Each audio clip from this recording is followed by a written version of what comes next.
there was a study done in 2015, and about 15,000 people, and they found that people were 7 times more likely to discuss basically how many sexual partners they've had and whether they had a sexually transmitted disease than tell you how much they earned last year.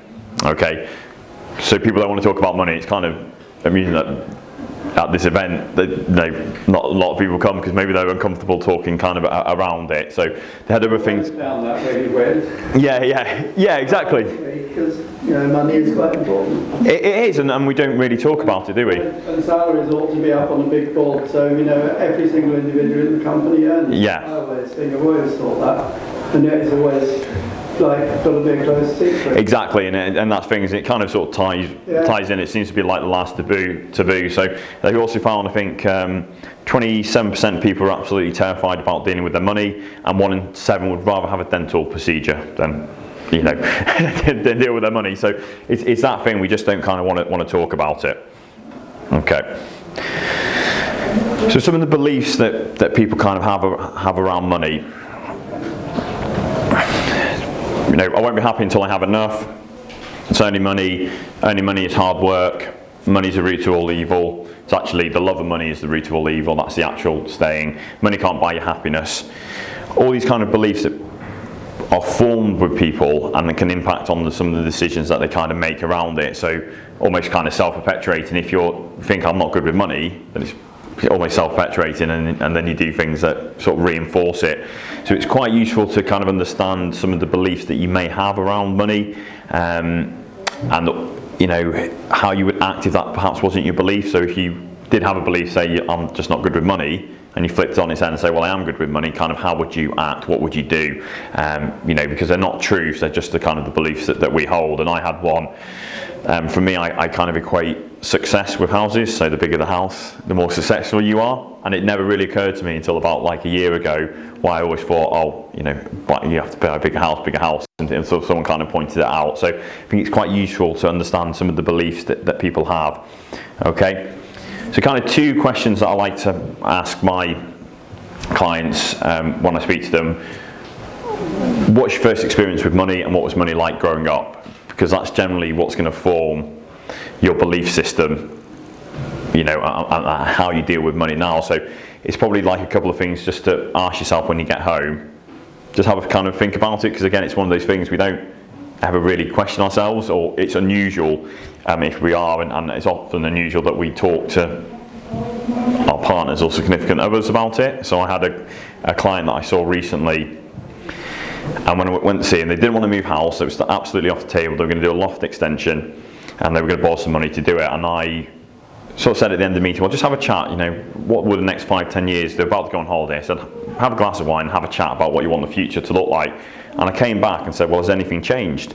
And they went, yeah, well, we're not doing a loft extension because we want to move in 5 years, potentially into the countryside, but hopefully towards someone with a beach. And I said, okay, well, that's quite a big kind of change. How did that come about? And they said, to be honest, it was the first time we talked about it. Like literally the first time we had a conversation. They had kids. They've been together for years. They never actually sat down and went, well, what does the next 5-10 years look like? What do we want out of it? It's just that thing. You just kind of get on with things. Or you kind of trying to avoid an argument perhaps with the other half on that. So again, feelings, a lot of emotions. I always say money is not just black and white. It's all the emotions that go around with it. So that can be greed, fear, guilt, worry, stress, joy, happiness, whatever it may be. It's different for different people, and it's always useful to kind of have a handle on why you do certain things and some of the feelings that you have around money, and sort of burying your head in the sand about it's only going to lead you to feeling more sort of stressful, and I'm kind of more worried about it. So even just getting kind of a handle on what you've got can be quite useful. Okay, this is kind of like my main question that I asked, and I think I've mentioned it before. What's important about money to you?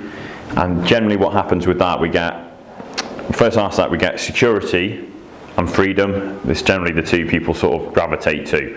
I think because it's kind of an easy answer to a difficult question or an uncomfortable question. So what I'd like to do is, whether you do it by yourself when you get home, whether you get your partner, just ask yourself that question: what's important about money to you?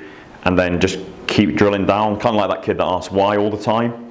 You know, why is that, why is that, why is that? So what's important about freedom, what's important about security?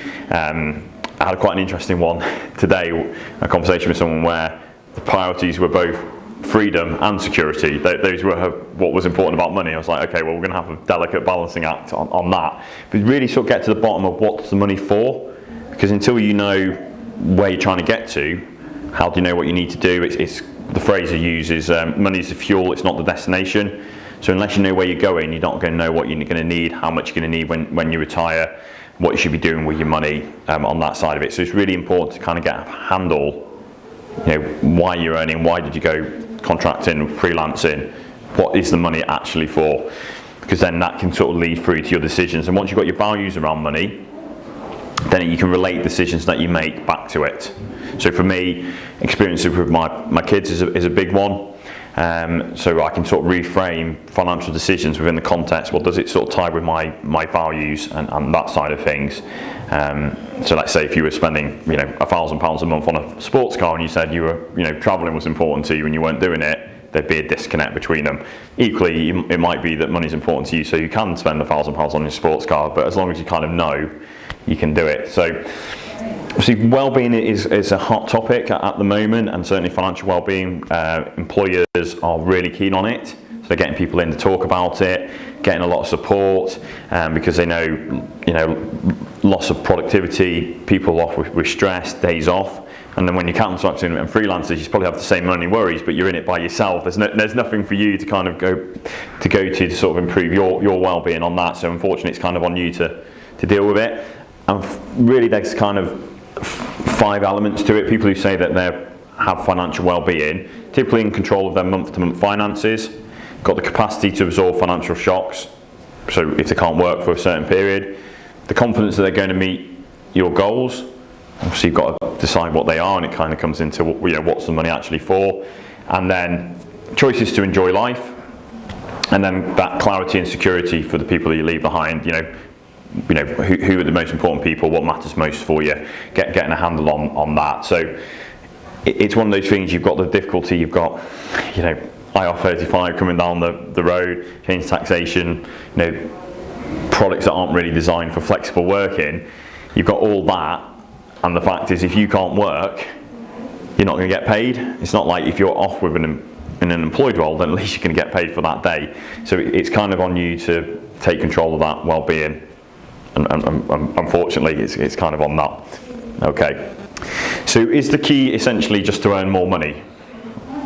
Well, the research shows actually that's not the case. So Salary Finance do a lot of work with employers, and they found that basically at the low end and the top end, they had the same percentage of people worried about their money. So whether they were earning 10 grand, less than 10 grand, or over 100 grand, 46% of people were still worried about their money. So I think there's kind of an assumption, well, if I earn more money, then I'm going to be in a better position, I'm going to have better financial well-being. But I think we all know about lottery winners that have won the lottery and then blown it all, got divorced. My favourite story is there's a guy in America who won, I think, $50 million on the lottery, and within 2 years he was bankrupt, divorced, and estranged from his children. And what's really odd about this guy is when he won the lottery, he was worth £7 million. How much did he win? 50 million. But you think he could handle it. You think, well, he's got experience, he's obviously built up some money, completely ruined his life. So often you think it's kind of like, well, you know, if I manage my money better. That guy had £7 million already, and it completely ruined his life getting that extra. So it's that phrase, if you make a good income each year and you spend it all, you're not getting wealthier, you're just living high. Something to think about. Okay. So one of the main things I would say in terms of improving financial well-being is to get control of your spending, that budgeting, you know, how much is actually going out, how much do you need, what are you spending your money on. General idea being, if you spend less than you earn, you're going to be happier. So if you earn lots of money and you spend it all or keep getting into debt, have that lifestyle creep, you're not going to actually improve your financial well-being.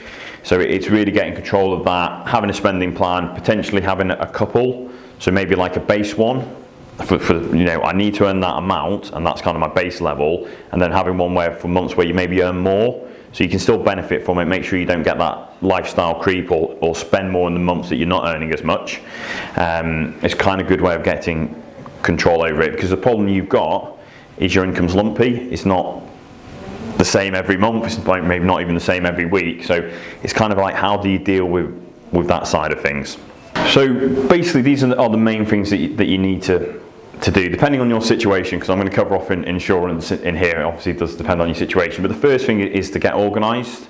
So ring up, find out about any pensions that you may have, how much is actually in there, what other assets do you have, what's in your bank account, what liabilities do you have, what debts, if you've got credit cards, what's the minimum payment, what interest rate are you paying, how much are you actually paying a month, what's your loan, how long does it run through for.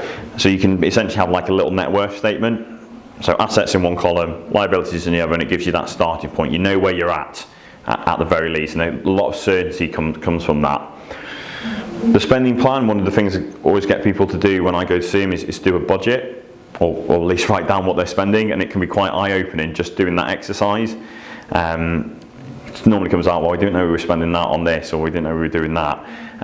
It just gives you, again, an idea. Budgeting is awareness, so if you know what's going out, you know how much you need to bring in, you know what you can do, you know what you potentially can save. Spending strategy, a very simple one, kind of a rule of thumb: 50% on living expenses, 20% to future you, and 30% to fund you. If you want a really simple strategy over kind of managing your money, that is one. You keep it as simple as possible. Confidence fund, emergency fund, 3 to 6 months. Staple, it means that you don't have to maybe take all the jobs that you've got, or you could be a bit more picky and choose over the stuff that you're doing. And call it confidence fund because it gives you that, people who have it just have a lot more confidence over what they're doing. They're less stressed, they're less worried, because they know if they're not working for a bit, they can do the things that they want. They can maybe take a month or two off. They've got that safety net, which is kind of important to people, and that all sort of ties in with that security that people want to feel around money. Protect yourself. So if you've got family, children's life insurance, the big one that people don't generally protect themselves against is a loss of income. So if they're not able to work due to accident or sickness. So if you're employed, you might get 6 months full pay, 6 months half pay. If you're freelancers, you don't get that. So an income protection policy is something that can pay out if you're unable to work. Now, obviously, if you're a couple of years, say, away from retirement and you've built up sufficient assets, you're not going to need that. For people starting out, it's kind of that thing, the employee benefits that people have that they've given up, they don't kind of replace. But even an employed person should have an income protection policy that kicks in, because you are essentially your golden goose, you're the earner, that's going to have the most impact. So if you lose that income, what effect does that kind of have on you? Now, again, circumstances, if you've got a partner that earns good money and can help cover the expenses, you may not need it, you may need less, but there's definitely, protect yourself is probably kind of one of the key things. Save and invest for the future, even if it's a small amount, £50, whatever it will be, just get started. It's habit forming. You can automate it, so just set it up so it goes, and within your spending plan, almost pay yourself first before, don't sort of save what's left, build it into your plan. So one of the first thing that goes, as soon as you get paid, it goes straight out. And then if you've got another spending plan, you could sort of agree, well, if I earn X, I'll save a little bit more, because the more likely you are to kind of write it down, the more likely you are to do it. And also, again, it ties into the values, what you're doing it for. So they did, again, a study with low-income houses, and they showed people a picture of their kids beforehand, and those people were 250% more likely to save. Sorry, they would save 250% more than people who didn't have that trigger, because they associate, I know why I'm doing it. So it's really key to get kind of a handle on, what's the money for. Invest in yourself. The more money you can earn, obviously, the better, as long as you don't avoid that kind of lifestyle creep. So, that training, reinvestment, again, where the confidence fund can come in, you might be able to take some time out because you've got that money behind you. If you increase your, hourly rate by £20 an hour over the course of a year, that's going to make kind of a big difference. And I think they've kind of covered that off downstairs, around that. But that's absolutely a key one. So if you can get paid more, obviously it should improve your well-being. And what I would say to that is perhaps speak to the people that you work with, companies you work with, and say, well, what extra value could I add to, what could I do to get paid more? is kind of an option. And just keep it simple. It doesn't need to be kind of complex. Automate your savings. Have a clear plan of what the money's for. When you're going through your spending plan, budget, is the stuff I'm spending my money, is it making me happy, is it making me healthier, fulfilled? It doesn't have to be kind of overcomplicated. So if you've not been on the kind of investment journey before, because we live in the world, it's an emoji guide to investing, but it's kind of what the journey would be once you get to that point where you do start investing and saving. So I think it's just a nice way of articulating it. Might be stretching it, saying articulate with emojis, but there we go.